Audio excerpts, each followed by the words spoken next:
Non, présenter.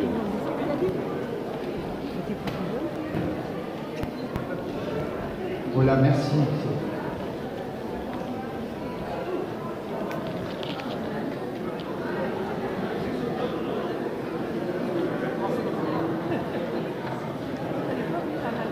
Bien, mesdames et messieurs, je vous remercie de m'accorder quelques instants d'attention.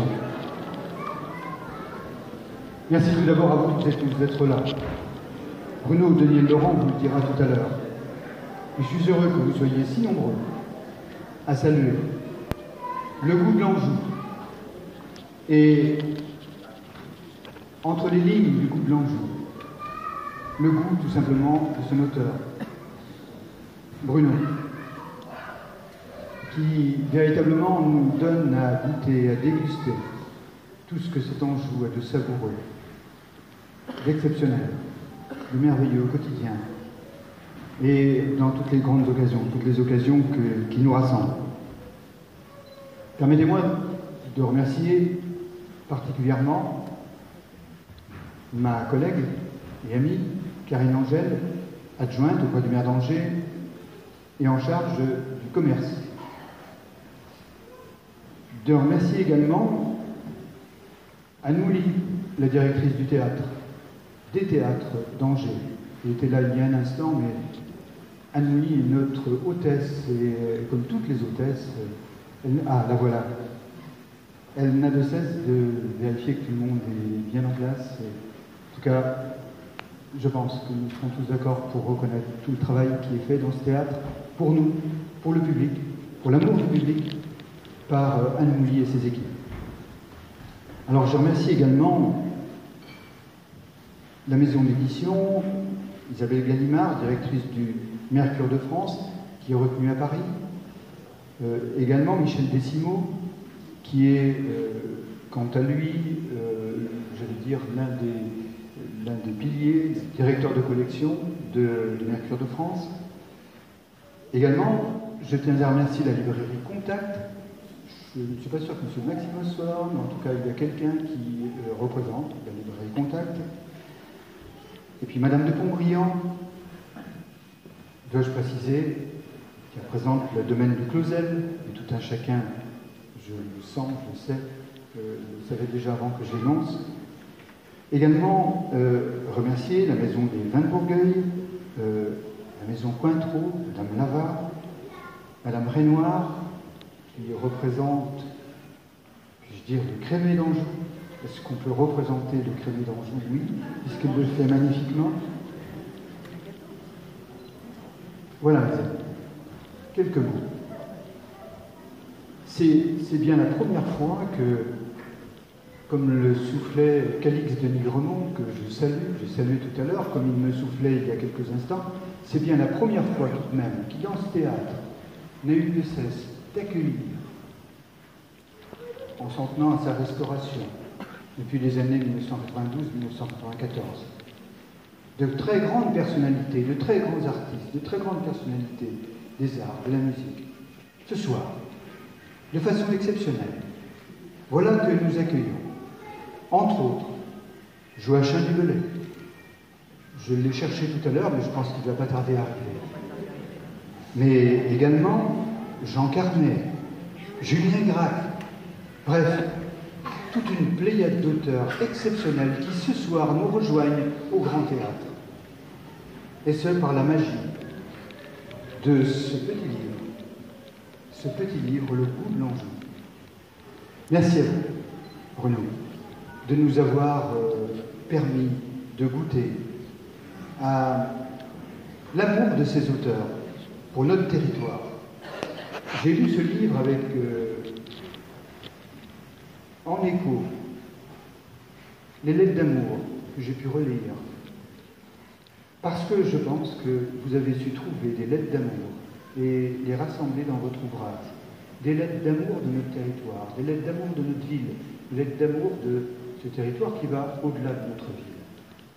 En conclusion, mesdames et messieurs, j'ai cherché quel auteur je pourrais citer dans un tel aéropage, sans n'en vexer aucun. Et j'ai trouvé que le plus extraordinaire de tous, mais je sens que je vais blesser sa modestie, je le fais quand même, allez, je franchis ce Rubicon, était Bruno Daniel Laurent lui-même. Vous permettez, Bruno, que je fasse une lecture d'un passage qui m'a particulièrement impressionné, au point que j'en ai été intimidé. C'est un passage qui est bref, mais vous le lirez, vous le méditerez, vous le compulserez, vous le mettrez, comme disait Mauriac, dans votre bouche comme un bonbon, et vous le dégusterez tranquillement, comme on déguste un bonbon. Voilà ce que vous dites de notre capitale, c'est-à-dire d'Angers. La capitale angevine, forcément, s'établit au carrefour du grand fleuve et des rivières descendues du nord, cœur de cette confluence gigantesque où l'armorique déroule son ultime exténuation orientale. Voyez son château, la délicatesse du tuffeau répondant à la puissance du schiste, l'ardoise sombre coiffant la pierre éclatante. Face à la forteresse des ducs, plus de blanc ou de noir, on se sait d'Anjou.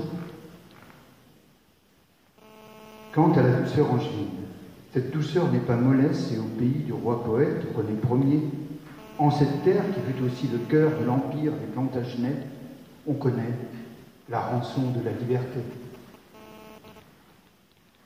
Depuis les Celtes en Dégaves, jusqu'aux cadets de Saumur, en passant par les Amazones de l'insurrection vendéenne, il s'est toujours trouvé en Anjou des hommes et des femmes qui ont su offrir leur corps, pardonnez-moi, qui ont su offrir leur corps en sacrifice face aux soudards, aux fâcheuses et aux illuminés.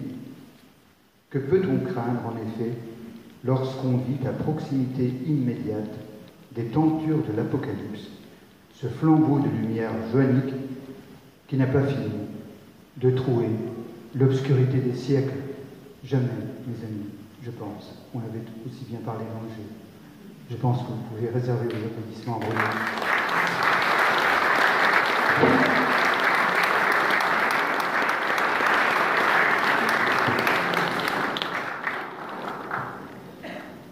Bien, merci pour ces éloges, probablement un peu abusifs, mais c'est pas grave, je vais y faire. Moi, en échange, je voudrais quand même te remercier, parce que Alain, tu as été un des premiers à être sensible à ma petite proposition. Et lorsqu'on a discuté ensemble au Jardin du Mail, tu as été le premier à m'assurer du soutien de la mairie. Et comme je te le disais, une des motivations principales quand j'écris un livre, c'est d'avoir en tête la fête et le cocktail qu'on va pouvoir assurer pour son lancement. Et donc c'est pour ça que je te remercie d'avoir en plus, tu n'es pas venu simplement avec des mots, mais tu es venu aussi avec les services festifs de la mairie, et ça je t'en suis évidemment très reconnaissant. Et également, il y a effectivement d'autres partenaires qui sont venus se joindre à nous pour cette fête. Mais on ne les a pas choisis par hasard, et je pense que s'ils sont ici, c'est pas par hasard, c'est qu'eux-mêmes sont présents d'une façon ou d'une autre dans cette anthologie. Donc je pense notamment à la maison Cointreau, représentée par Corinne Lavoie ce soir, et qui va, je crois, nous faire goûter le Cointreau noir, qui est quelque chose de nouveau. En tout cas, je n'en avais jamais entendu parler. Il y a un texte sur le Cointreau, écrit par Raphaël Baudin, tiré de l'Anjou en toutes lettres. Voilà. Et c'est un texte qui revient sur on va dire, les différentes périodes de la vie publicitaire de Cointreau, et puis également les rapports différents des médecins concernant l'absorption de Cointreau. Raphaël, je crois d'ailleurs, cite, c'est le titre, je crois, de son texte, « Ne prenez jamais la route sans un verre de Cointreau », parce qu'il fut une époque bénie où les médecins s'entendaient de façon consensuelle pour dire qu'il était très dangereux de prendre la route après avoir beaucoup mangé, et que ça crée une somnolence, et donc que seul un verre d'alcool pris rapidement avant de prendre la route pouvait éviter la somnolence et donc réduire le nombre d'accidents. Voilà, mais ça on parle d'une époque qui malheureusement je crois est révolue. Mais bon, comme de toute façon tout le monde ici va rentrer à pied, il n'y a pas de problème. Merci aussi à Evelyne de Pontbriand du domaine du Closel en Vannes-Savenière, Merci aussi pour sa fidélité, parce que je crois que c'est la 2e ou 3e fois qu'elle vient nous accompagner pour des événements littéraires. Il y a aussi un petit texte de Kurlansky, justement. D'ailleurs, il y a derrière moi un portrait fait il y a quelques années par un ami marseillais qui est venu une fois en Anjou et qui en est reparti amoureux et qui a fait ce petit dessin de Kurlansky. Et donc, dans l'anthologie, il y a un texte de Kurlansky de 1921. Le livre s'appelle, je crois, La France gastronomique. Et Kurlansky, déjà, il y a un siècle, considère le Savenière comme la gloire de l'Anjou. Merci également à Guillaume Lapac de la Maison des Vins de Bourgueil. Là aussi, c'est absolument, sa présence était obligatoire, puisque Bourgueil est une ville qui ne se situe pas dans le Maine-et-Loire. Et sa simple présence suffit à expliquer pourquoi ce livre s'appelle Le goût de l'Anjou et pas Le goût du Maine-et-Loire. C'est-à-dire que, bon, je ne sais pas s'il y a ici des gens du conseil départemental, je ne voudrais surtout pas les vexer, mais il est vrai que le Maine-et-Loire est loin d'épuiser les frontières de l'Anjou.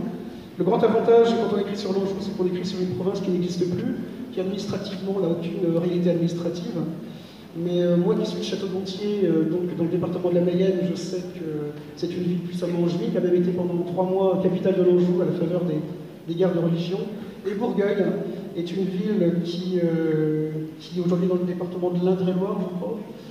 Et région centre, c'est ça, quelque chose comme ça. Mais Bourgueil est évidemment une ville puissamment angevine. Je crois même d'ailleurs lorsque la départementalisation a eu lieu en 1790, il y a eu, je crois, un certain nombre de problèmes et les habitants de Bourgueil ne voulaient pas être dans ce département de l'Indre-et-Loire et voulaient revenir dans le Maine-et-Loire. Encore en action, parce que je crois que le premier plan de départementalisation visait à faire des départements carrés, un peu comme des petits Colorado ou des Texas. Enfin bref, tout ça pour dire qu'en tout cas l'Anjou qu'on a évoqué dans ce livre dépasse le département du Maine-et-Loire. Merci aussi à Sophie Renoir qui s'occupe de l'association du Crémé d'Anjou. Il y a d'ailleurs une recette dans cette anthologie, et c'est justement la recette du Crémé d'Anjou.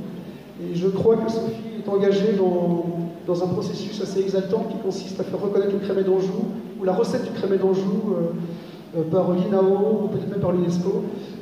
Mais tout à l'heure, elle pourra vous en parler, parce qu'elle est venue avec des crémets et son livre. Un petit mot peut-être quand même effectivement sur ce livre. Le goût de l'Anjou, c'est le dernier livre d'une collection qui s'appelle donc Le goût de, et il y a déjà eu 200 volumes qui ont été faits aux éditions Mercure de France. Donc il y a le goût de la Bretagne, le goût de Marseille, le goût du Cambodge, le goût de l'humour juif, le goût du sexe, le goût de la boxe, etc. Et j'ai constaté un jour que le goût de l'Anjou n'était pas représenté. Et Isabelle Gallimard, très gentiment, a accepté. Sa première réserve, elle pensait qu'il n'y aurait pas suffisamment de textes concernant la matière angevine. Bon, j'ai tenté de la détromper assez rapidement, et effectivement, moi-même, je me suis retrouvé face à un flot de textes. C'était finalement le plus compliqué à faire, c'est-à-dire parmi une centaine de textes que j'ai présélectionnés, c'est n'en garder que 30. Et en plus, garder des textes qui viennent d'époques différentes, avec des auteurs pas très vivants, même s'ils sont là, et puis aussi des auteurs vivants, 13 auteurs vivants, et d'ailleurs je constate qu'il y en a 10 ou 11 qui sont présents ce soir. Donc à eux aussi je les remercie, et notamment même un auteur qui arrive de Dresde spécialement et qui a patienté 4 heures ce matin dans une bière allemande, donc je le remercie. Et voilà, je crois que... Alors avant d'ouvrir les festivités, on va quand même lire 2 ou 3 petits textes. Ils sont très courts, je vous rassure. Et on pourrait peut-être commencer par L'Angevin de Raphaël Bodin, si Raphaël est par ici. Alors je vais présenter... donc c'est un texte qui avait été édité en 2011 dans l'abécédaire amoureux que nous avons écrit ensemble, qui s'appelle L'Anjou en toutes lettres. Et c'est une apologie absolument éhontée de l'Angevin.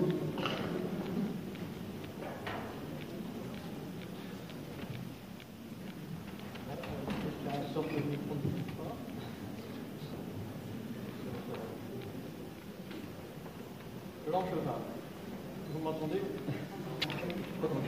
Langevin, le malheureux étranger qui découvre l'Anjou, est immédiatement conquis, subjugué par le spectacle de tant de merveilles réunies en un tel lieu. De prime abord, il n'est pas toujours enchanté avec la même ferveur par Langevin.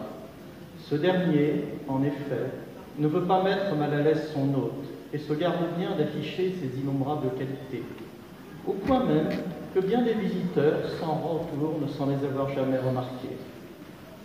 À l'image des super-héros américains qui affectent une mise ordinaire et gardent dans l'ombre leurs dons étonnants, Langevin, dans bien des cas, ne paye pas de mine. Et pourtant, pour qui sait le regarder de près, point de doute, Langevin est un héros. L'étymologie même de son nom, du reste, l'atteste. Le terme Angevin provient d'Andégave, nom de la tribu celte qui occupait une large part de l'actuel Anjou. Il est constitué du préfixe ande qui intensifie, à l'image du mot grec hyper, et de kawaros qui signifie géant, champion, héros. Littéralement, les Andégaves étaient donc appelés en Gaule les grands géants ou les grands champions. En un mot, les super-héros, pour reprendre un vocable plus au bout du jour. Rien d'étonnant donc que de tels habitants aient façonné la nature pour créer des paysages aussi exceptionnels. Il faut dire qu'ils ont été aidés par la bénévolence du climat, qui favorise la culture d'une flore variée, et par des matériaux d'exception, qui expliquent partiellement la qualité de l'architecture. L'Anjou a en effet la chance d'abriter des carrières de tuffeau, la pierre calcaire que l'on peut le plus aisément et subtilement sculpter, ce qui autorise des motifs complexes et raffinés, sans préjuger de sa belle couleur qui va du jaune lumineux au blanc immaculé. Le contraste chromatique est particulièrement réussi avec l'ardoise gris-bleu sombre des toitures angevines, qui est l'une des meilleures au monde. Elle sert notamment à la restauration de monuments historiques, comme le Louvre ou Chambord, et voit la moitié de sa production exportée. Outre ses qualités de longévité et de beauté, l'ardoise légère permet des motifs complexes, depuis les toitures à l'impériale jusqu'aux clochetons néogothiques, ce qui est interdit évidemment à la lourde tuile condamnée au toit plat. Ainsi, l'Anjou se voit-il doté de deux des plus remarquables matériaux de construction disponibles dans la palette d'un architecte. Après en avoir été l'un des principaux exportateurs au XIXe siècle, l'Anjou ne produit malheureusement plus aujourd'hui de ces marbres, notamment ocre, gris ou noir veinés de blanc qui faisaient sa réputation. Sait-on que l'entrée de l'Empire State Building est recouverte de marbre angevin? On ne s'étonnera donc pas de la profusion de bâtiments remarquables qui ornent la province. Il y avait les matériaux pour les élever, des hommes de goût pour concevoir des merveilles architecturales et aménager des paysages.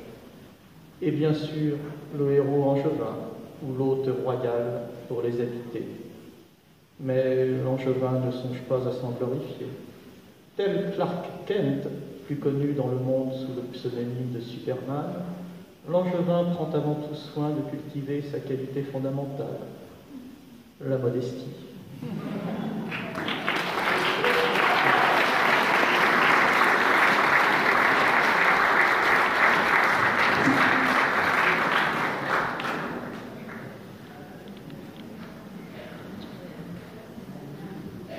Alors il y a deux textes, il y a un texte qu'on a failli ne pas avoir dans l'anthologie, ça aurait été un texte de Jean Carmet, car Gallimard craignait que ça allait être une épreuve difficile de négocier les droits de reproduction, car c'est toujours compliqué avec les enfants ou petits-enfants de célébrités, même quand ils s'appellent Jean Carmet. Et grâce à Guillaume, par son truchement efficace, on a pu avoir les droits. Enfin, la maison d'édition a pu avoir les droits. Et d'un petit texte qui est tiré, je crois, d'une sorte d'autobiographie tardive de Jean Carmet. Et alors, il y a un autre texte, par contre, qu'on n'a pas réussi à voir, et j'en étais fort triste, c'est la chanson de Bobby Lapointe, à Vanille et Framboise, car là, ses ayants droit étaient particulièrement gourmands. Alors, donc, tout à l'heure, grâce à Carlos da Costa du New York, du New Yorker, on va pouvoir la passer très fort et la chanter, ce qui sera une façon de se venger un tout petit peu. Mais pour l'instant, je vais te laisser lire ce petit texte de Jean Carmet. Merci beaucoup. J'ai la chance d'avoir installé mon bureau dans la chambre à coucher de Jean Carmet à Bourgueil, et c'est dire à quel point j'ai l'impression de vivre avec lui et d'en être inspiré. Un tout petit mot sur Carmet auteur, parce qu'évidemment on le connaît plutôt comme acteur. En fait, Carmet a passé sa vie à griffonner des carnets pleins d'aphorismes, et vous verrez que le texte que je vais vous lire, c'est en fait une série de tout petits textes qui sont issus de ce semblant de journal qui est sorti après la mort de Carmet. C'est sa femme Catherine qui avait publié à partir des carnets de Carmet tous les petits aphorismes qu'il avait collectés.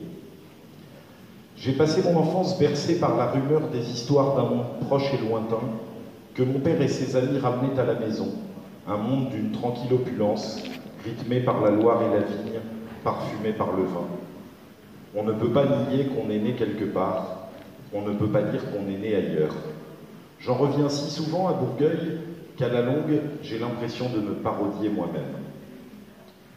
Mon père était artisan bourrelier, il faisait des harnais pour les chevaux, et il pratiquait également la viticulture. En vérité, je ne suis pas né à Bourgueil, je suis né à Tours, parce que les parents de ma mère habitaient Tours.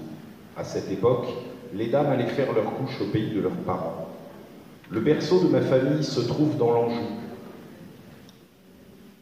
à quelques encablures du lieu où Depardieu s'est installé. Avant Bourgueil, des Carmet vivaient à Saint-Jean-des-Mauvrais. Ils étaient menuisiers et viticulteurs. À cette époque, dans ce pays, tout le monde était viticulteur.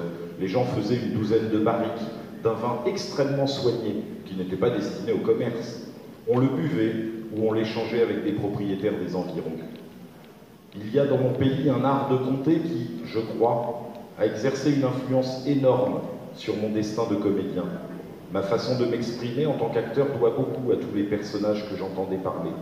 Ces gens racontaient des événements qu'ils avaient vus ou vécus, ou des histoires que la tradition orale avait rendues presque légendaires. On emporte son fleuve et sa terre dans son cœur où qu'on aille. Je me suis exilé à Paris, et Paris est devenu ma patrie. Mais j'ai gardé un vrai chauvinisme pour la région où je suis né et pour la Loire. Si on me demandait « À quoi devez-vous ce que vous êtes ?» je dirais que ce qui me donne un peu d'épaisseur, un peu de talent, si j'en ai, c'est d'appartenir à la Loire, d'avoir vu passer le fleuve et d'avoir entendu les gens en parler.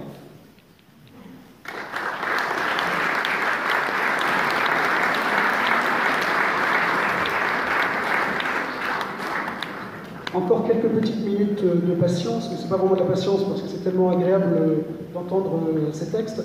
Je vais demander à un des auteurs, Anthony Eulin, c'est le garçon qui arrive de Dresde. Anthony Eulin est poète d'expression bretonne, mais tu parles français, je crois aussi. Oui. Et donc vous savez qu'il y a quand même en Anjou une présence bretonne qui a été très importante, principalement dans les ardoisières. Je crois même que c'est à Angers qu'un fichier d'état civil en langue bretonne existait, contrairement à la Bretagne où c'était systématiquement en français. Et donc tu as écrit un poème en langue bretonne qui évoque la petite place de Rusbrook dans le village de la Pointe à Buchmen. Voilà. Je vais te lire, tu vas lire en breton et puis peut-être en français si tu vois que les gens ne comprennent pas. Bonsoir. Donc comme vient de le dire Bruno, j'ai changé de train à Mannheim à 4h du matin, donc je ne suis pas à 100%, donc je vais vous lire d'abord Rusbrook, puisque donc, comme vient de le dire Bruno, donc, j'ai grandi à Buchmen. Rusbrook.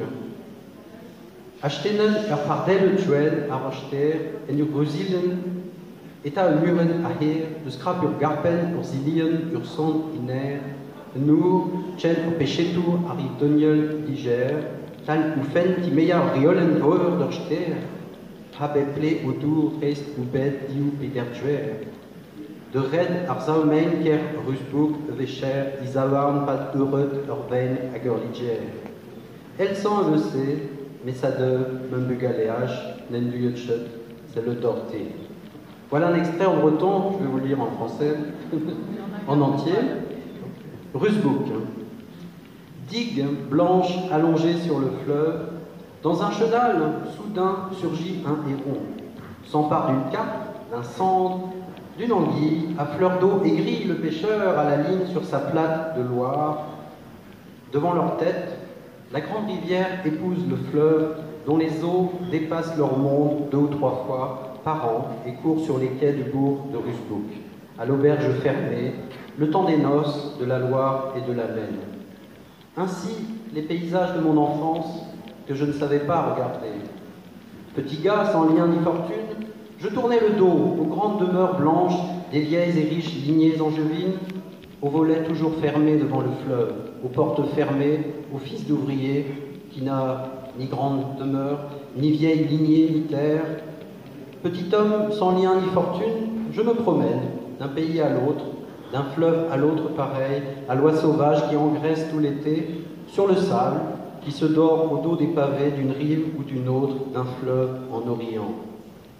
Ainsi, mes paysages quotidiens épousent ceux de mon enfance, dont je ne sais pas quoi faire. Aucune digue pour retenir l'eau qui court inonde les remparts de notre mémoire, loin au-delà de notre monde. Merci.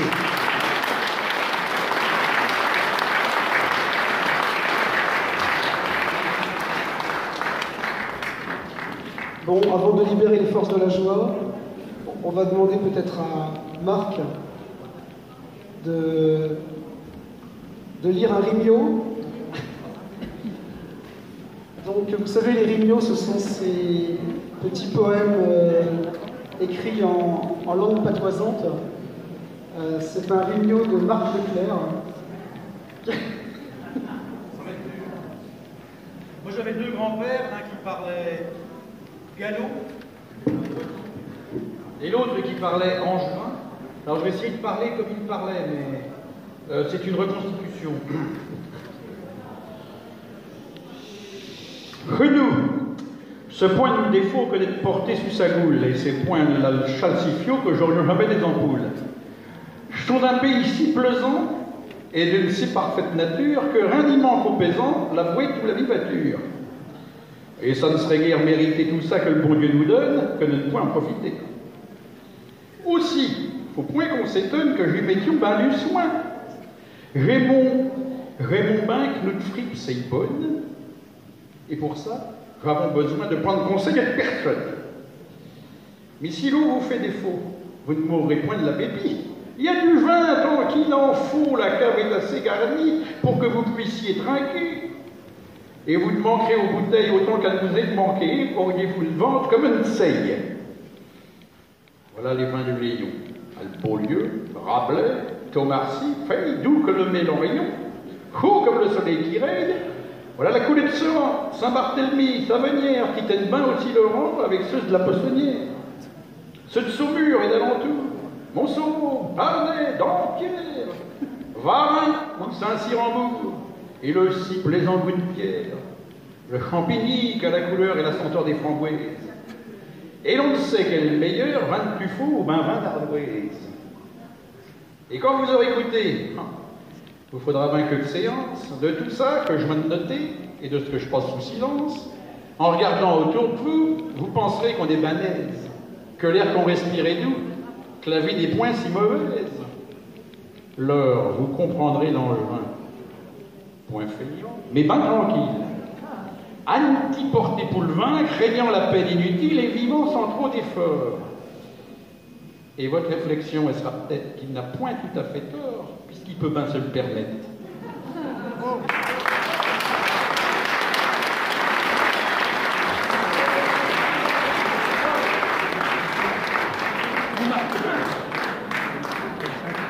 Bon, bah, au boulot.